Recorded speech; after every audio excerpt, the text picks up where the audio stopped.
Suviseshakan John Kurian Kottayam എഴുതിയ ദൈവം എന്നിൽ പ്രസാദിക്കുന്നത് എപ്പോൾ എന്ന ഗ്രന്ഥത്തിലെ 25-26 അധ്യായങ്ങളാണ് തുടർന്ന് വായിച്ച് കേൾക്കുന്നത്. ദൈവഭയം പ്രകടമാക്കുമ്പോൾ മനുഷ്യജീവിതത്തിൽ ഉണ്ടാകുന്ന മാറ്റങ്ങൾ എന്താണെന്ന് പ്രാരംഭമായിട്ട് ചിന്തിക്കാം. ആന്തരിക ജീവിതത്തിൽ ദൈവഭക്തിയെക്കുറിച്ച് വേദപുസ്തകത്തിലുള്ള ഒന്നാമത്തെ പരാമർശം സാൻമാർഗിക ജീവിതത്തെ സംബന്ധിച്ചാണ്. ഉൽപ്പത്തി 20-ാം അധ്യായത്തിൽ അബ്രഹാം ഗരാരിൽ പാർത്തിരുന്ന കാലത്ത് തൻ്റെ ഭാര്യയായ സാറയെക്കുറിച്ച് അവൾ എൻ്റെ പെങ്ങളെന്ന് പറഞ്ഞു. അതിനാൽ ഗരാർ രാജാവായ അബിമേലെക്ക് സാറയെ കൊണ്ടുപോയി. എന്നാൽ സ്വപ്നത്തിൽ ദൈവം അബിമേലെക്കിൻ്റെ അടുക്കൽ വന്ന് അവൾ അബ്രഹാമിൻ്റെ ഭാര്യ എന്ന് പറഞ്ഞതിനാൽ രാജാവ് അവളെ തൊടാതെ തിരികെ അബ്രഹാമിനെ ഏൽപ്പിച്ചു. എന്തുകൊണ്ടാണ് അവൾ ഭാര്യയാണെന്ന് അബ്രഹാം പറയാതിരുന്നതെന്ന് രാജാവ് ചോദിച്ചതിന് അബ്രഹാം, ഈ സ്ഥലത്ത് ദൈവഭയമില്ല, നിശ്ചയം എൻ്റെ ഭാര്യ നിമിത്തം അവർ എന്നെ കൊല്ലും എന്ന് ഞാൻ നിരൂപിച്ചു എന്ന മറുപടി പറഞ്ഞു. 20-11 വാക്യം. ദൈവഭയം ഇല്ലാത്തടത്ത് മനുഷ്യർ അസാൻമാർഗികമായി ജീവിക്കുന്നു എന്നാണല്ലോ ഇതിൻ്റെ അർത്ഥം. ദൈവഭയം മനുഷ്യനെ അശുദ്ധ ജീവിതത്തിൽ നിന്ന് വിടുവിക്കുന്നതാണ്.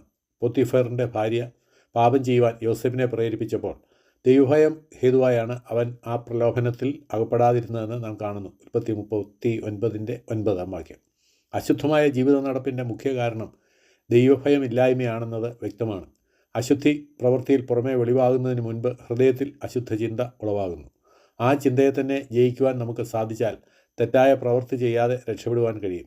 യേശുക്രിസ്തു തൻ്റെ പർവ്വത പ്രസംഗത്തിൽ ഇപ്രകാരം പറഞ്ഞിട്ടുണ്ട്: വ്യഭിചാരം ചെയ്യരുതെന്ന് അരുളിച്ചെയ്തത് നിങ്ങൾ കേട്ടിട്ടുണ്ടല്ലോ. ഞാനോ നിങ്ങളോട് പറയുന്നത്, സ്ത്രീയെ മോഹിക്കേണ്ടതിന് അവളെ നോക്കുന്നവനെല്ലാം ഹൃദയം കൊണ്ട് അവളോട് വ്യഭിചാരം ചെയ്തു പോയി. മത്തായി 5-27-28 വാക്യങ്ങൾ. ഹൃദയത്തിൽ വരുന്ന മോഹങ്ങളെ ജയിക്കുവാൻ കഴിയുന്ന ഒരുവന് വ്യഭിചാരം എന്ന കർമ്മം ഒരിക്കലും ചെയ്യുവാൻ ഇടവരുന്നില്ല. എന്നാൽ എൻ്റെ മനസ്സിലൂടെ കടന്നു പോകുന്ന ഓരോ ചിന്തയും ദൈവം അറിയുന്നു എന്ന് ബോധമുള്ള ഒരാൾക്ക് മാത്രമേ ദൈവം മുൻപാകെ ഹൃദയം ശുദ്ധമായി കാക്കുവാൻ കഴിയുകയുള്ളൂ. പുറമേ ആരും അറിയുന്നില്ലല്ലോ, കാണുന്നില്ലല്ലോ എന്ന് ചിന്തിച്ച് അശുദ്ധ ചിന്തകൾക്കായി മനസ്സിനെ അഴിച്ചുവിടുന്ന ഒരുവനാണ് പാപപ്രവൃത്തിക്ക് അധീനനായിത്തീരുന്നത്. എന്നാൽ ദൈവഭയം നമ്മുടെ ചിന്തകളെ വിശുദ്ധമായി കാക്കുവാൻ സഹായിക്കുന്നതാകയാൽ നമ്മെ തന്നെ ദൈവഭയത്തിൽ സൂക്ഷിച്ചാൽ ഒരിക്കലും ഈ തലത്തിൽ പരാജയപ്പെടുവാൻ ആവശ്യം വരികയില്ല. ഈ ജീവിതതലത്തിൽ പരാജയപ്പെടുന്ന ആരെങ്കിലും ഇത് വായിക്കുന്നെങ്കിൽ അവരോട് ദൈവാത്മാവ് ഈ വിലയേറിയ സത്യം ഓർപ്പിക്കുവാൻ ആഗ്രഹിക്കുന്നു. ദൈവഭയം ഇല്ല എന്നതാണ് ഈ തലത്തിൽ പരാജയത്തിനുള്ള മുഖ്യ കാരണം. മറ്റെന്തെല്ലാം കാരണങ്ങൾ പരാജയപ്പെടുന്നയാൾക്ക് പറയുവാനുണ്ടായാലും അതിനെ കുറവെന്നോ ബലഹീനതയെന്നോ ഒക്കെയുള്ള ഓമനപ്പേരുകളാൽ വിളിച്ചാലും ദൈവഭയത്തിൽ ഹൃദയത്തെ ശുദ്ധമായി കാക്കാത്തതാണ് പരാജയ കാരണമെന്ന് ഓർപ്പിക്കുവാൻ ദൈവം ആഗ്രഹിക്കുന്നു. നമ്മുടെ യഥാർത്ഥ സ്ഥിതി ദൈവം മുൻപിൽ സമ്മതിച്ച് നമ്മെ തന്നെ താഴ്ത്തുവാൻ മനസ്സുണ്ടോ, അതോ ഒഴിവഴികളും ന്യായങ്ങളും പറഞ്ഞ് യാഥാർത്ഥ്യത്തെ അഭിമുഖീകരിക്കുന്നതിൽ നിന്നും നാം ഒഴിഞ്ഞു മാറുകയാണോ? അങ്ങനെയെങ്കിൽ നാം വിജയത്തിലേക്ക് നടത്തപ്പെടുവാൻ സാധ്യതയില്ല. നമ്മുടെ സന്മാർഗ ജീവിതത്തെ ദൈവഭയത്തിൽ കാക്കുവാൻ ആവശ്യമായ കൃപയ്ക്കായി അപേക്ഷിക്കാം. അവനത് നൽകും നിശ്ചയം. സംസാരത്തിൽ ഉണ്ടാകേണ്ട മാറ്റം. ദൈവഭയം പ്രകടമാക്കേണ്ടുന്ന മറ്റൊരു ജീവിത തലമാണ് നമ്മുടെ സംസാരം. അവിടെ തൊണ്ട തുറന്ന ശവക്കുഴി, നാവുകൊണ്ട് അവർ ചതിക്കുന്നു. സർപ്പവിഷം അവരുടെ അധരങ്ങൾക്ക് കീഴെയുണ്ട്. അവരുടെ വായിൽ ശാപവും കയ്പും നിറഞ്ഞിരിക്കുന്നു. നാശവും അരിഷ്ടതയും അവരുടെ വഴികളിലുണ്ട്. സമാധാനമാർഗം അവർ അറിഞ്ഞിട്ടില്ല. അവരുടെ ദൃഷ്ടിയിൽ ദൈവഭയമില്ല. റോമർ 3:13-15 വരെയുള്ള വാക്യങ്ങൾ. മനുഷ്യൻ്റെ വായ് കൊണ്ട് ചെയ്യുന്ന പാപങ്ങളെ സംബന്ധിച്ചാണ് ഈ വാക്യങ്ങളിൽ പറഞ്ഞിരിക്കുന്നത്. അവിടെ തൊണ്ട, നാവ്, അധരങ്ങൾ, വായ ഇവയെല്ലാം എടുത്തു പറഞ്ഞിരിക്കുന്നു. ദൈവഭയം ഇല്ല എന്നത് തന്നെയാണ് വായ് കൊണ്ട് പാപം ചെയ്യുവാൻ കാരണം എന്നാണ് ഇവിടെ പറയുന്നത്. വിശ്വാസികളായി നാം ശ്രദ്ധിക്കേണ്ട ഒരു വിഷയമാണിത്. യഥാർത്ഥത്തിൽ ദൈവത്തെ ഭയപ്പെടുന്നവൻ്റെ വാക്കുകൾ എപ്പോഴും ശരിയായതായിരിക്കും. ഇവിടെയും ഓർക്കേണ്ട ഒരു കാര്യം, ഹൃദയം നിറഞ്ഞു കവിയുന്നതിൽ നിന്നല്ലോ വായ് പ്രസ്താവിക്കുന്നത് എന്നുള്ളതാണ്. ഉള്ളിൽ ചിന്തിക്കുന്ന കാര്യങ്ങളാണല്ലോ വെളിയിൽ വരുന്നത്. ഹൃദയത്തിൽ തെറ്റായി ചിന്തിക്കുന്നത് നിമിത്തമാണ് തെറ്റായ സംസാരം പുറത്തു വരുന്നത്. ദൈവഭയത്തിൽ ഹൃദയത്തെ നിലനിർത്തുവാൻ കഴിഞ്ഞാൽ തെറ്റായ വാക്കുകൾ ഒരിക്കലും ഉള്ളിൽ നിന്ന് വരികയില്ലല്ലോ. ദൈവഭക്തിയും നമ്മുടെ സംസാരവും തമ്മിലുള്ള ബന്ധം വളരെ പ്രധാനമാണെന്നാണ് ദൈവവചനത്തിൽ നിന്ന് നാം മനസ്സിലാക്കുന്നത്. 12-ാം സങ്കീർത്തനത്തിൽ ദാവീദ്, യഹോവയെ രക്ഷിക്കണമേ, ഭക്തന്മാർ ഇല്ലാതെ പോകുന്നു എന്ന് നിലവിളിക്കുവാനുള്ള കാരണം ഓരോരുത്തൻ താൻ്റെ കൂട്ടുകാരനോട് വ്യാജം സംസാരിക്കുന്നു, കപടമുള്ള അധരത്തോടും ഇരുമനസ്സോടും കൂടി അവർ സംസാരിക്കുന്നു എന്നുള്ളതാണ് എന്ന് താഴെ പറയുന്നു. ശരിയായി സംസാരിക്കുവാൻ കഴിയാത്തവൻ യഹോവാഭക്തനല്ല. സംസാരം എന്ന വിഷയം സംബന്ധിച്ച് യാക്കോബ് തൻ്റെ ലേഖനത്തിൽ വളരെ വ്യക്തമായി പറഞ്ഞിരിക്കുന്നത് ശ്രദ്ധിക്കുക. നിങ്ങളിൽ ഒരുവൻ തൻ്റെ നാവിന് കടിഞ്ഞാണില്ലാതെ തൻ്റെ ഹൃദയത്തെ വഞ്ചിച്ചുകൊണ്ട് താൻ ഭക്തനെന്ന് നിരൂപിച്ചാൽ അവൻ്റെ ഭക്തി വ്യർത്ഥമത്രേ. 1:26. നാവിനെ അടക്കുവാൻ കഴിയാത്തവൻ്റെ ഭക്തി വ്യർത്ഥം എന്നാണിവിടെ പറഞ്ഞിരിക്കുന്നത്. എൻ്റെ സംസാരം എങ്ങനെ ഇരുന്നാലും സാരമില്ല, എൻ്റെ ആത്മീയ പ്രവർത്തനങ്ങൾ നന്നായിരുന്നാൽ മതി എന്നാണ് പലപ്പോഴും നാം വിചാരിക്കുന്നത്. എന്നാൽ ആ ചിന്താഗതി എത്രയോ തെറ്റാണെന്ന് ദൈവവചനം പറയുന്നു. പൗലോസ് അപ്പോസ്തലനും തൻ്റെ ലേഖനങ്ങളിൽ നമ്മുടെ വാക്കുകൾ കൃപയോടുകൂടിയതും ഉപ്പിനാൽ രുചി വരുത്തിയതും ആയിരിക്കണമെന്ന് പറഞ്ഞിരിക്കുന്നു. ദൈവഭക്തിയും സംസാരവും തമ്മിൽ അഭേദ്യമായി ബന്ധപ്പെട്ടിരിക്കുന്നു എന്നത് കാണുവാൻ ദൈവം നമ്മുടെ കണ്ണുകളെ പ്രകാശിപ്പിക്കട്ടെ. മറ്റുള്ളവർ കേൾക്കെ ഒരുപക്ഷെ നാം നന്നായി സംസാരിക്കുന്നവരായിരിക്കാം. യോഗസ്ഥലത്തും പരസ്യസ്ഥലത്തുമൊക്കെ മധുരമായും ഭവ്യമായും നാം സംസാരിക്കുന്നു. എന്നാൽ ഇത് മനുഷ്യനിൽ നിന്ന് ലഭിക്കുന്ന മാനത്തെ കരുതിയാകാം. എന്നാൽ പുറത്തുള്ളവരാരും കേൾക്കാത്ത അവസരങ്ങളിൽ നാം നമ്മുടെ ഭാര്യമാരോട് എങ്ങനെ സംസാരിക്കുന്നു, നമ്മുടെ വീട്ടിലെ വേലക്കാരോട് എങ്ങനെ സംസാരിക്കുന്നു എന്നത് നമ്മുടെ ദൈവഭയത്തെ ശരിയായി വെളിപ്പെടുത്തുന്നതും നമ്മുടെ ഭക്തിയുടെ ശരിയായ നില കാണിച്ചു തരുന്നതുമാണ്. ഞാൻ ചെയ്യുന്ന പ്രസംഗങ്ങളെക്കാൾ എൻ്റെ വീട്ടിലുള്ളവരോട് ഞാൻ സംസാരിക്കുന്ന വിധമാണ് വാസ്തവത്തിൽ എൻ്റെ ദൈവഭക്തിയുടെ അളവുകൾ. പ്രിയപ്പെട്ടവരെ, ഈ തലങ്ങളിൽ നാം വഞ്ചിക്കപ്പെട്ടു പോകുവാൻ അനുവദിക്കരുത്. അന്തർഭാഗത്തിൽ സത്യം ഇച്ഛിക്കുന്ന ദൈവം പുറമേ മനുഷ്യർ കാണുന്നതല്ല, അകമേയുള്ളത് ശോധന ചെയ്യുന്നു എന്ന് നമുക്കോർക്കാം. നമ്മുടെ ഹൃദയത്തിലെ നിരൂപണങ്ങളും വായിലെ വാക്കുകളും 100% വിശുദ്ധമായി കാക്കുന്നെങ്കിൽ മാത്രമേ ദൈവഭയത്തിൻ്റെ പാതയിൽ നാം മുൻപോട്ട് പോകുന്നു എന്ന് പറയുവാൻ കഴിയുകയുള്ളൂ. സദൃശവാക്യം 31 അധ്യായത്തിലെ യഹോവാഭക്തിയുള്ള സ്ത്രീ ജ്ഞാനത്തോടെ വായി തുറക്കുന്നു, ദയുള്ള ഉപദേശം അവളുടെ നാവിന്മേലുണ്ട് എന്ന് നാം വായിക്കുന്നു. നാം യഹോവാഭക്തന്മാരാണെന്ന കേവലം തോന്നലിൽ തൃപ്തിപ്പെടാതെ നാം ദൈവത്തെ ഭയപ്പെട്ട് ജീവിക്കുന്നവരാണെന്ന ചുറ്റുമുള്ളവരുടെ സാക്ഷ്യത്തിൽ നാം സന്തോഷിക്കാതെ നമ്മുടെ ഹൃദയങ്ങളെ മുറ്റുമറിയുന്ന ദൈവത്തിന് നമ്മെക്കുറിച്ച് എന്താണ് പറയുവാനുള്ളതെന്ന് കേൾക്കേണ്ടത് ആവശ്യമാണ്. വെളിപ്പാട് പുസ്തകം 3-ാം അധ്യായത്തിൽ സർദീസിലെ സഭയുടെ ദൂതന് ഉള്ള എഴുത്തിൽ, ജീവനുള്ളവനെന്ന് നിനക്ക് പേരുണ്ടെങ്കിലും നീ മരിച്ചവനാകുന്നു എന്ന് കർത്താവ് പറയുന്നു. ആത്മീയൻ, ഭക്തൻ എന്നൊക്കെ സഹവിശ്വാസികളിൽ നിന്ന് തന്നെ സാക്ഷ്യം കൊണ്ട് അനേകരെയും ദൈവം ആ നിലയിൽ കാണുന്നില്ല എന്നതാണ് വാസ്തവം.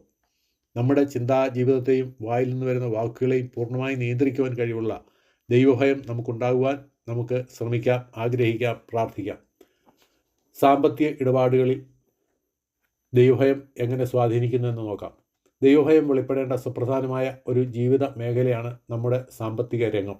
എനിക്ക് മുമ്പുണ്ടായിരുന്ന പണ്ടത്തെ ദേശാധിപതികൾ ജനത്തിന് ഭാരമായിരുന്നു. 40 ശേക്കൽ വെള്ളി വീതം വാങ്ങിയത് കൂടാതെ അപ്പവും വീഞ്ഞും കൂടെ അവരോട് വാങ്ങി. അവിടെ ഭൃത്യന്മാരും ജനത്തിന്മേൽ കർത്തൃത്വം നടത്തി വന്നു. ഞാനോ ദൈവഭയം ഹേതുവായി അങ്ങനെ ചെയ്തില്ല. നെഹമ്യാ 5:15. ഇടിഞ്ഞുകിടന്ന യെരുശലേമിൻ്റെ മതിലുകൾ നെഹമ്യാവിൻ്റെ നേതൃത്വത്തിൽ പണിതുകൊണ്ടിരിക്കുമ്പോൾ ധനികന്മാരായ യഹൂദന്മാർ തങ്ങളുടെ ദരിദ്ര സഹോദരന്മാർക്ക് വലിയ പലിശയ്ക്ക് പണം കൊടുത്തു വന്നു. പലരും തങ്ങളുടെ നിലവും മുന്തിരിത്തോട്ടവും പണയം വെച്ചാണ് പണം വാങ്ങിച്ചിരുന്നത്. ഒടുവിൽ പണം തിരിച്ചടയ്ക്കാൻ മാർഗമില്ലാതെ വന്നപ്പോൾ ജനം ധനികരായ യഹൂദന്മാർക്കെതിരെ നിലവിളി കൂട്ടി. ഈ കാര്യം നെഹമ്യാവ് കൈകാര്യം ചെയ്യുമ്പോൾ ധനികരായ യഹൂദന്മാരെ ശാസിച്ച് അവരോട് ചോദിക്കുകയാണ്, നിങ്ങൾ നമ്മുടെ ദൈവത്തെ ഭയപ്പെട്ട് നടക്കേണ്ടതല്ലയോ? വാക്യം 9. അതിനുശേഷം താൻ തൻ്റെ തന്നെ കാര്യം പറഞ്ഞതാണ് മുകളിൽ ഉദ്ധരിച്ച വാക്യം. മറ്റ് ദേശാധിപതിമാർ ജനത്തിൽ നിന്ന് ധാരാളമായി പണവും മറ്റ് സാധനങ്ങളും വാങ്ങിയിരുന്നു. എന്നാൽ ഞാനോ ദൈവഭയം ഹേതുവായി അങ്ങനെ ചെയ്തില്ല. മറ്റുള്ളവർ പ്രവർത്തിച്ചതുപോലെ താൻ പ്രവർത്തിക്കാതിരുന്നത് ദൈവഭയം നിമിത്തമാണെന്ന് നെഹമ്യാവ് വ്യക്തമാക്കുകയാണ്. വേണമെങ്കിൽ തനിക്കും പല ന്യായീകരണങ്ങൾ പറഞ്ഞ് ജനത്തിൽ നിന്ന് പണം വാങ്ങാമായിരുന്നു. മറ്റുള്ളവർ അതിനെ ഒരു സാധാരണ കാര്യമായി മാത്രം ഗണിച്ച് പണം കൊടുത്തേനെ. എന്നാൽ ദൈവം മുൻപാകെ അത് ശരിയല്ല എന്ന ബോധ്യം നിമിത്തം താൻ അങ്ങനെ ചെയ്തില്ല. നെഹമ്യാവിൻ്റെ ദൈവഭയം പണമിടപാടുകളിൽ വെളിപ്പെടുകയാണ്. ദൈവഭയം ഏറ്റവും അധികം വെളിപ്പെടുവാൻ ആവശ്യമുള്ള ഒരു മേഖലയാണ് സാമ്പത്തിക മേഖല. സകലവിധ ദോഷത്തിനും മൂലകാരണമായ ദ്രവ്യാഗ്രഹത്തെ അകറ്റുവാൻ ദൈവത്തിനേ കഴിയും. ഇന്ന് അനേകരും മനുഷ്യരുടെ മുൻപാകെ തങ്ങളുടെ പണമിടപാടുകളിൽ സത്യസന്ധരായി കാണപ്പെടുമെങ്കിലും തങ്ങളുടെ രഹസ്യ ഇടപാടുകളിൽ മറ്റാരും അറിയാത്ത കാര്യങ്ങളിൽ എത്രമാത്രം വിശ്വസ്തത പുലർത്തുന്നു എന്നത് ദൈവം മാത്രം അറിയുന്നു. നമ്മുടെ പണമിടപാടുകളുടെ കണക്കുകൾ നാം സൂക്ഷിച്ചു വച്ചില്ല എന്ന് വന്നാലും സകല രഹസ്യങ്ങളും കാണുന്ന ദൈവം കണക്കുകൾ സൂക്ഷിക്കുന്നുണ്ട്. ക്രിസ്തുവിൻ്റെ ന്യായാസനത്തിങ്കൽ സകല രഹസ്യങ്ങളും വെളിപ്പെടുമ്പോൾ എത്ര വിശ്വാസികൾ ധൈര്യത്തോടെ നിൽക്കുമെന്നത് ഒരു വലിയ ചോദ്യചിഹ്നമായി അവശേഷിക്കുന്നു. വാസ്തവത്തിൽ ദൈവത്തെ ഭയപ്പെടുന്ന ഒരുവൻ തൻ്റെ രഹസ്യമായ പണമിടപാടുകളിൽ പോലും വിശ്വസ്തനായിരിക്കും. ദൈവം മുൻപാകെയാണ് തൻ്റെ ഓരോ ഇടപാടുകളും നടക്കുന്നതെന്ന് ഓർത്ത് അവൻ ദൈവത്തിന് പ്രസാദമായത് മാത്രമേ ചെയ്യുകയുള്ളൂ. മറ്റുള്ളവർ അറിയുന്ന കാര്യങ്ങളിൽ മാത്രമല്ല, ഈ ഭൂമിയിൽ ഒരു മനുഷ്യനും അറിയാത്ത കാര്യങ്ങളിൽ പോലും അവൻ സത്യസന്ധനായിരിക്കും. ന്യായങ്ങൾ പറഞ്ഞും ദ്രവ്യാഗ്രഹത്തിന് മറ്റു പേരുകൾ നൽകി വഞ്ചിക്കുവാനും പിടിച്ചുപറിക്കുവാനും അവർ മുതിരുകയുമില്ല. ദൈവഭക്തി നിങ്ങളുടെ തൊഴിൽ കച്ചവട മേഖലകളെ നിയന്ത്രിക്കുവാൻ നിങ്ങൾ അനുവദിക്കുന്നുണ്ടോ? നെഹമ്യാവിനെ പോലെ ദൈവഭയം ഹേതുവായി മറ്റനേകർ ചെയ്യുന്ന കാര്യങ്ങൾ ചെയ്യാതെ നിങ്ങൾ ഇരിക്കുന്നുണ്ടോ? മറ്റുള്ളവരിൽ നിന്ന് വ്യത്യസ്തരായിരിക്കാൻ ദൈവഭയം നിങ്ങളെ പ്രേരിപ്പിക്കുന്നുണ്ടോ? ദൈവം മുൻപിൽ ഈ ചോദ്യങ്ങൾക്ക് മറുപടി പറയാം. സാമൂഹിക ജീവിതത്തിൽ എങ്ങനെയാണ് ദൈവഭയം സ്വാധീനിക്കുന്നത്? ദൈവഭയത്താൽ സാധിക്കേണ്ട മറ്റൊരു കാര്യമാണ് അന്യോന്യം കീഴ്പ്പെട്ടിരിക്കുക എന്നത്. ക്രിസ്തുവിൻ്റെ ഭയത്തിൽ അന്യോന്യം കീഴ്പ്പെട്ടിരിപ്പിൻ. എഫേസ്യർ 5:21. ആത്മാവിനാൽ നിറയുവിൻ, ആത്മാവിൻ്റെ പരിപൂർണ്ണ നിയന്ത്രണത്തിനായി ജീവിതത്തിലെ എല്ലാ തലങ്ങളെയും ഏൽപ്പിച്ചു കൊടുക്കുവിൻ എന്ന് പറഞ്ഞു കഴിഞ്ഞ് ഉടനെ പറയുന്നതാണ് ഈ പ്രബോധനം. ആത്മാവിനാൽ നിറയുന്നതിനാൽ സാധിക്കേണ്ട ഒന്നായിട്ടുകൂടെ ഇതിന് ഇരിക്കുന്നു. സഭയിൽ വിശ്വാസികൾ അന്യോന്യം കീഴ്പ്പെട്ടിരിക്കുന്നതും ഭവനത്തിൽ ഒരു ഭാര്യ ഭർത്താവിന് കീഴ്പ്പെട്ടിരിക്കുന്നതും ക്രിസ്തുവിനെ ഭയപ്പെട്ടിട്ടായിരിക്കണം. അന്യോന്യം കീഴ്പ്പെടുവാൻ ബുദ്ധിമുട്ട് വരുന്നത് ശരിയായി ദൈവത്തിന് നാം നമ്മെ തന്നെ കീഴ്പ്പെടുത്തി കൊടുക്കാത്തത് കൊണ്ടാണ്. ഇന്ന് ദൈവസഭയിൽ കാണുന്ന അനേക പ്രശ്നങ്ങളുടെയും വഴക്കുകളുടെയും കാരണം ദൈവഭയം ഇല്ല എന്നത് തന്നെയാണ്. അതിനാൽ ഓരോരുത്തൻ അവനവന് തോന്നിയവണ്ണം വർദ്ധിക്കുകയും അന്യോന്യം കീഴടങ്ങാതെ പോരിന് വിളിക്കുകയും ചെയ്യുന്നു. ഇങ്ങനെയുള്ളവരുടെ ഹൃദയത്തിൻ്റെ അഗാധങ്ങളിലേക്ക് ദൈവഭയം ഇറങ്ങിച്ചെന്നിട്ടില്ല എന്നാണ് ഇതിനാൽ തെളിവാകുന്നത്. സഭാംഗങ്ങൾ യഥാർത്ഥത്തിൽ ഭക്തിയുടെ വഴിയിലേക്ക് തിരിയുമെങ്കിൽ അനേക പ്രശ്നങ്ങളും ഉടനടി അപ്രത്യക്ഷമാകും. ദൈവഭയം ഒരുവനിൽ വരുമ്പോൾ കീഴടങ്ങേണ്ടവന് കീഴടങ്ങുവാൻ പ്രയാസം വരികയില്ല. നമുക്കിങ്ങനെ പ്രാർത്ഥിക്കാം. എൻ്റെ പാറയും എൻ്റെ വീണ്ടെടുക്കുവാനുമായ യഹോവേ, എൻ്റെ വായിലെ വാക്കുകളും എൻ്റെ ഹൃദയത്തിലെ ധ്യാനവും നിനക്ക് പ്രസാദമായിരിക്കുമാറാകട്ടെ. സങ്കീർത്തനം 19:14. ദൈവഭക്തനും ദോഷം വിട്ടകലുന്നവനുമായ വ്യക്തികളെക്കുറിച്ച് ദൈവം എന്ത് പറയുന്നെന്ന് ചിന്തിക്കാം. മുൻ അധ്യായങ്ങളിൽ നാം ചിന്തിച്ച 4 തലങ്ങളിൽ മാത്രമല്ല, ജീവിതത്തിൻ്റെ എല്ലാ തലങ്ങളിലും ദൈവഭയം വിളങ്ങി കാണേണ്ടതാണ്. ജീവിതത്തിൻ്റെ എല്ലാ തലവും പരിശുദ്ധമായി കാക്കുവാൻ ദൈവത്തെ ഭയപ്പെടുന്ന ദൈവഭക്തന് മാത്രമേ സാധിക്കുകയുള്ളൂ. യഹോവാഭക്തി നിർമ്മലമായതാണെന്ന് 19-ാം സങ്കീർത്തനം 9-ാം വാക്യം പറയുന്നു. യഹോവാഭക്തി ദോഷത്തെ വെറുക്കുന്നതാകുന്നു എന്ന് സദൃശവാക്യങ്ങൾ 8:13 പറയുന്നു. യഹോവാഭക്തി കൊണ്ട് മനുഷ്യർ ദോഷത്തെ വിട്ടകലുന്നു എന്ന് സദൃശവാക്യം 3:7 നമ്മോട് പറയുന്നു. ഈ ഭാഗങ്ങളിലെല്ലാം ആവർത്തിച്ച് പ്രസ്താവിക്കപ്പെട്ടിട്ടുള്ള കാര്യം യഥാർത്ഥ ദൈവഭക്തിയുടെ മാർഗം സകല അനീതിയെയും ദോഷത്തെയും വെറുക്കുന്ന മാർഗമാണ് എന്നാണ്. യഥാർത്ഥത്തിൽ ദൈവത്തെ ഭയപ്പെടുന്ന ഒരുവൻ സകലവിധ ദോഷങ്ങളിൽ നിന്നും അകന്ന് ജീവിക്കുന്നവനായിരിക്കും. ഈ അർത്ഥത്തിൽ നാം യഥാർത്ഥ ദൈവഭക്തരാണോ? ജീവിതത്തിൻ്റെ എല്ലാ തലങ്ങളിലും വിശുദ്ധമായിരിക്കേണ്ടത് ദൈവഭക്തിക്ക് ഒഴിച്ചുകൂടാൻ പറ്റാത്ത ഒന്നായി നാം മനസ്സിലാക്കിയിട്ടുണ്ടോ? ദൈവാത്മാവ് ജ്ഞാനത്തിൻ്റെയും യഹോവാഭക്തിയുടെയും ആത്മാവാണെന്ന് യെശയ്യാവ് 11:2 നാം വായിക്കുന്നു. ആ ആത്മാവാണ് നമ്മിൽ വസിക്കുന്നതെങ്കിൽ സകലവിധ ദോഷവും വിട്ടകലുവാൻ നാം തീർച്ചയായും പ്രേരിതരാകേണ്ടതാണ്. 2 കൊരിന്ത്യർ 7:1-10 വരെയുള്ള വാക്യങ്ങളിൽ പറയുന്നത് ശ്രദ്ധിക്കുക. നാം ജഡത്തിലെയും ആത്മാവിലെയും സകല കന്മഷവും നീക്കി നമ്മെ തന്നെ വെടിപ്പാക്കി ദൈവഭയത്തിൽ വിശുദ്ധിയെ തികച്ചുകൊള്ളുക. നമ്മുടെ ജീവിതത്തിൽ വിശുദ്ധിയെ തികയ്ക്കേണ്ടത് ദൈവഭയത്തിലായിരിക്കണം എന്ന് ഇവിടെ വ്യക്തമായി പറഞ്ഞിരിക്കുന്നു. മനുഷ്യരെ ഭയപ്പെട്ട് കാണിക്കുന്ന വിശുദ്ധി ദൈവികമല്ല, അത് കൃത്രിമമാണ്. യഥാർത്ഥ വിശുദ്ധി എപ്പോഴും ദൈവഭയത്തോട് ഒരുമിച്ചായിരിക്കും കാണപ്പെടുക. യഹോവാഭക്തിയെക്കുറിച്ച് ദൈവവചനം പറയുന്ന മറ്റ് ചില ഭാഗങ്ങൾ ശ്രദ്ധിക്കുക. യഹോവാഭക്തി ദൃഢധൈര്യം നൽകുന്നതാണ്. യഹോവാഭക്തി ജീവൻ്റെ ഉറവിടമാണ്. യഹോവാഭക്തി ജീവൻ്റെ ഉറവയാണ്. അതെ, ആത്മീയ ജീവൻ്റെ ഉറവാണ് യഹോവാഭക്തി. യഹോവാഭക്തി ജീവഹേതുവാകുന്നു. സദൃശവാക്യം 19:23. യഥാർത്ഥ യഹോവാഭക്തനെന്ന് ദൈവത്താൽ സാക്ഷ്യം കൊണ്ട പുരുഷനാണ് ഇയ്യോബ്. അവനെക്കുറിച്ച് ദൈവാത്മാവ് രേഖപ്പെടുത്തിയിരിക്കുന്നു. അവൻ നിഷ്കളങ്കനും നേരുള്ളവനും ദൈവഭക്തനും ദോഷം വിട്ടകലുന്നവനും ആയിരുന്നു എന്ന്. ഇയ്യോബിൻ്റെ ജീവിതത്തിൻ്റെ സകല തലങ്ങളും അറിയുന്ന ദൈവം തന്നെക്കുറിച്ച് ഇങ്ങനെയൊരു സാക്ഷ്യം ഒന്നിലധികം പ്രാവശ്യം പറഞ്ഞു എന്നത് വലിയൊരു സംഗതി തന്നെയാണ്. ഇവിടെ ദൈവഭക്തിയോട് ചേർത്ത് ദോഷം വിട്ടകലുന്ന കാര്യം പറഞ്ഞിരിക്കുന്നത് ശ്രദ്ധേയമാണ്. ഇയ്യോബിൻ്റെ പുസ്തകം നാം വായിക്കുമ്പോൾ ജീവിതത്തിൻ്റെ ഏതെല്ലാം തലങ്ങളിലാണ് അവൻ ദോഷം വിട്ടകന്ന് ജീവിച്ചതെന്ന് രേഖപ്പെടുത്തിയിട്ടുണ്ട്. അത് നമുക്കൊരു മാതൃകയും വെല്ലുവിളിയുമാണ്. വേദപുസ്തകത്തിൽ ദൈവത്തെ ഭയപ്പെടുന്നവൻ എന്ന് ആദ്യമായി പറഞ്ഞിരിക്കുന്നത് അബ്രഹാമിനെ കുറിച്ചാണ്. ഉൽപ്പത്തി 22-ാം അധ്യായത്തിൽ ദൈവകൽപ്പന പ്രകാരം സ്വന്തം പുത്രനെ യാഗം കഴിക്കുവാൻ അബ്രഹാം തയ്യാറായത് സംബന്ധിച്ചാണ് ദൈവത്തെ ഭയപ്പെടുന്നവൻ എന്ന സർട്ടിഫിക്കറ്റ് ദൈവം അബ്രഹാമിന് നൽകുന്നത്. നിൻ്റെ മകനെ തരുവാൻ നീ മടിക്കായി കൊണ്ട് നീ ദൈവത്തെ ഭയപ്പെടുന്നു എന്ന് ഞാനിപ്പോൾ അറിയുന്നു എന്ന് ദൈവം പറഞ്ഞു. വാക്യം 12. നാം നേരത്തെ ചിന്തിച്ചിട്ടുള്ളതുപോലെ മകനെ യാഗം കഴിക്കണം എന്ന ദൈവനിർദ്ദേശം അബ്രഹാം അല്ലാതെ തൻ്റെ വീട്ടുകാരോ മറ്റാരുമോ കേൾക്കുകയോ അറിയുകയോ ചെയ്തിട്ടില്ല. വളരെ എളുപ്പമായി തനിക്ക് ഈ കൽപ്പന അനുസരിക്കാതിരിക്കുകയും തനിക്ക് ചുറ്റുമുള്ള സാക്ഷ്യം നിലനിർത്തുകയും ചെയ്യാമായിരുന്നു. എന്നാൽ അനുസരണക്കേട് കാണിച്ചാലും ആരും അറിയാതിരിക്കുന്ന ഒരു കാര്യം പോലും അനുസരിക്കുവാൻ അബ്രഹാം മനസ്സ് വെച്ചത് അവൻ യഥാർത്ഥത്തിൽ ദൈവത്തെ ഭയപ്പെട്ടിരുന്നത് കൊണ്ടാണ് എന്നതിൽ സംശയമില്ല. ഈ കൽപ്പന ഇത്ര ഭയങ്കരമായ ഒന്നായിരുന്നുവെങ്കിലും ദൈവഭയം ഹേതുവായി യാതൊരു മടിയും കൂടാതെ അവൻ അനുസരിച്ചു. ഉൽപ്പത്തി 19 നീ എൻ്റെ മുമ്പാകെ നടന്ന് നിഷ്കളങ്കനായിരിക്കാം എന്ന ദൈവ നിർദ്ദേശപ്രകാരം ദൈവം മുൻപാകെ തന്നെ നടന്നതുകൊണ്ടാണ് ഈ കാര്യം അബ്രഹാമിന് സാധിച്ചത്. ഇത് നമുക്ക് എത്ര നല്ല മാതൃകയാണ്. നമ്മുടെ ജീവിതത്തെ സംബന്ധിച്ച് ചില കാര്യങ്ങൾ ദൈവം നമ്മോട് പറഞ്ഞിട്ടില്ലേ, അത് ഭൂമിയിൽ മറ്റാരും അറിയാത്തവയായിരിക്കും. എങ്കിലും നാം ദൈവത്തെ ഭയപ്പെടുന്നു എങ്കിൽ തീർച്ചയായും അവനെ അനുസരിക്കേണ്ടതാണ്. മനുഷ്യരെ കാണിക്കാനല്ല, ദൈവത്തെ പ്രസാദിപ്പിക്കുവാൻ. നമ്മുടെ അനുദിന ജീവിതത്തിൻ്റെ എല്ലാ തലങ്ങളിലേക്കും ഈ ദൈവഭയം വ്യാപരിക്കട്ടെ. നമുക്കിങ്ങനെ പ്രാർത്ഥിക്കാം: ദൈവമേ, അങ്ങയെ വാസ്തവമായി ഭയപ്പെടുവാനും അങ്ങ് എന്നോട് ആവശ്യപ്പെടുന്ന കാര്യങ്ങൾ മറ്റാരും അറിഞ്ഞില്ലെങ്കിലും അനുസരിക്കുവാനുള്ള മനസ്സൊരുക്കം എനിക്ക് തരണമേ. ആമേൻ. അടുത്ത അധ്യായം 27. ദൈവഭക്തിയുടെ പ്രയോജനങ്ങൾ എന്താണെന്ന് നമുക്ക് നോക്കാം. യഹോഭക്തിയുടെ പ്രതിഫലത്തെക്കുറിച്ചും ദൈവത്തെ ഭയപ്പെട്ട് നടക്കുന്നവന് ലഭിക്കുന്ന പ്രത്യേക പദവികളെക്കുറിച്ചും അനുഗ്രഹങ്ങളെക്കുറിച്ചും ദൈവവചനത്തിൽ അനേക കാര്യങ്ങൾ പറഞ്ഞിട്ടുണ്ട്. നിന്റെ ഹൃദയം പാപികളോട് അസൂയപ്പെടരുത്. നീ എല്ലായ്പ്പോഴും യഹോഭക്തിയോടെ ഇരിക്കുക. ഒരു പ്രതിഫലമുണ്ടാകും നിശ്ചയം. നിന്റെ പ്രത്യാശയ്ക്ക് ഭംഗം വരികയുമില്ല. സദൃശവാക്യം 23:17-18 വാക്യങ്ങൾ. താഴ്മയ്ക്കും യഹോഭക്തിക്കുമുള്ള പ്രതിഫലം ധനവും മാനവും ജീവനുമാകുന്നു. സദൃശവാക്യം 22:4. ധനവും മാനവും ജീവനും എന്നതിൽ സകല അനുഗ്രഹങ്ങളും ഉൾപ്പെട്ടിരിക്കുന്നു എന്ന് പറയാം. നിന്റെ ഭക്തന്മാർക്ക് വേണ്ടി നീ സംഗ്രഹിച്ചതും നിന്നിൽ ആശ്രയിക്കുന്നവർക്ക് വേണ്ടി മനുഷ്യപുത്രൻ കാണുക നീ പ്രവർത്തിച്ചതുമായ നിന്റെ നന്മ എത്ര വലിയതാകും എന്ന് ദാവീദ് 31-ാം സങ്കീർത്തനം 19-ാം വാക്യത്തിൽ പറഞ്ഞിട്ടുണ്ട്. അപ്പോസ്തല പ്രവൃത്തി 10-ാം അധ്യായം 34-35 വാക്യങ്ങളിൽ ദൈവത്തെ ഭയപ്പെടുന്നവരെ സംബന്ധിച്ച് പറഞ്ഞിരിക്കുന്ന ഒരു അതിപ്രധാനമായ കാര്യമുണ്ട്. ദൈവത്തിന് മുഖപക്ഷമില്ല എന്നും ഏത് ജാതിയിലും അവനെ ഭയപ്പെട്ട് നീതി പ്രവർത്തിക്കുന്നവനെ അവൻ അംഗീകരിക്കുന്നു എന്നും ഞാനിപ്പോൾ യഥാർത്ഥമായി ഗ്രഹിക്കുന്നു. പത്രോസ് കൊർന്നലിയോസിൻ്റെ ഭവനത്തിൽ ചെയ്ത പ്രസംഗത്തിൻ്റെ ആദ്യ വാചകമാണ് നാം വായിച്ചത്. ദൈവത്തെ ഭയപ്പെടുന്നവനെ ദൈവം അംഗീകരിക്കുന്നു. ഇതേ അധ്യായത്തിൻ്റെ 22-ാം വാക്യത്തിൽ നീതിമാനും ദൈവഭക്തനുമായ കൊർന്നലിയോസ് എന്ന് പറഞ്ഞിട്ടുണ്ട്.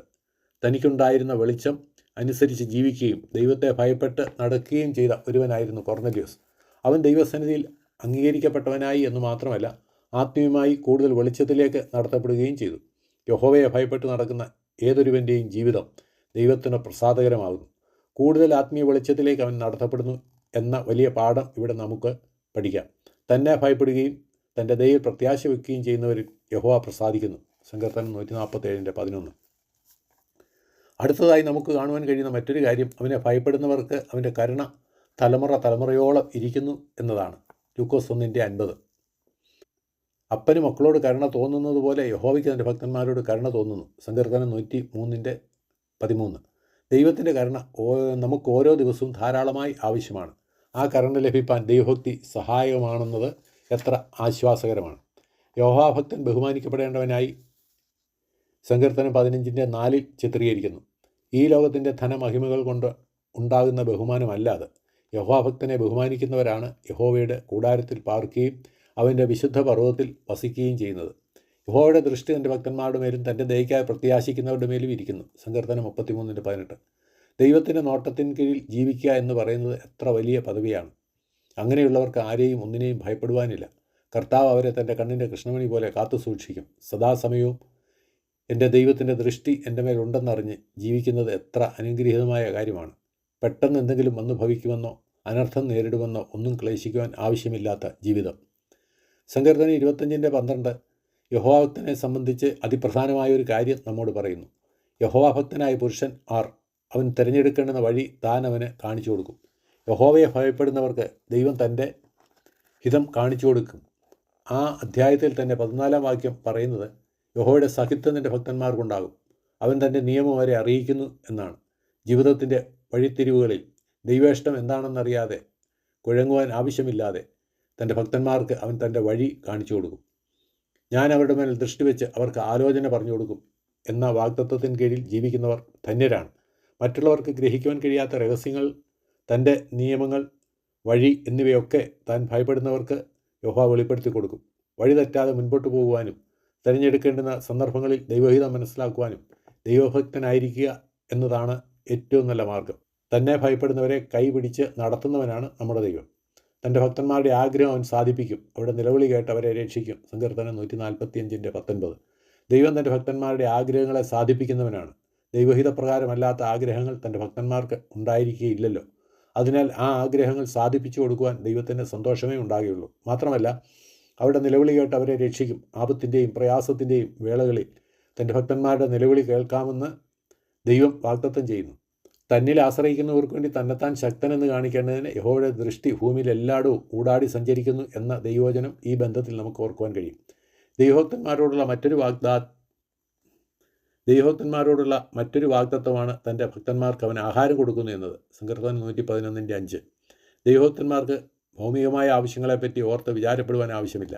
അവർ മുമ്പേ ദൈവത്തിൻ്റെ രാജ്യവും നീതിയും അന്വേഷിക്കുന്നവരാകിയാൽ അതോടൊപ്പം സകലവും അവർക്ക് നൽകപ്പെടുമെന്ന് കർത്താവ് തന്നെ പറഞ്ഞിട്ടുണ്ടല്ലോ. ഒരു ചാൺ വയറിനു വേണ്ടി വളരെ കഷ്ടപ്പെടുകയും ഭാരപ്പെടുകയും തങ്ങളുടെ ജീവസന്ധാരണം ഒരു വലിയ പ്രശ്നമായി ചിന്തിക്കുകയും ചെയ്യുന്ന കോടാനുകോടികളുടെ മധ്യേ ദൈവത്തിൻ്റെ കയ്യിൽ നിന്ന് ആഹാരം ലഭിച്ച് ജീവിക്കുവാൻ കഴിയും എന്നത് എത്ര ആശ്വാസകരമായ ഒരു കാര്യമാണ്.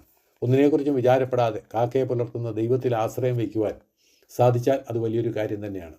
ഇനി യഹോവാഭക്തനെക്കുറിച്ച് സദൃശവാക്യങ്ങൾ 14:26 പറഞ്ഞിരിക്കുന്ന ഒരു കാര്യം നമുക്ക് നോക്കാം.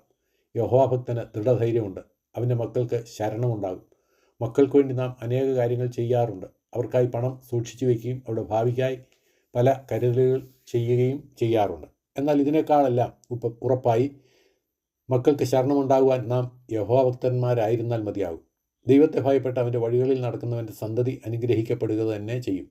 എന്നെ സ്നേഹിച്ച് എൻ്റെ കൽപ്പനകളെ നിവർത്തിക്കുന്നവർക്ക് 1000 തലമുറ വരെ ദയ കാണിക്കും എന്ന് അരുളി ചെയ്ത ദൈവം ഒരിക്കലും വാക്കുമാറുകയില്ല.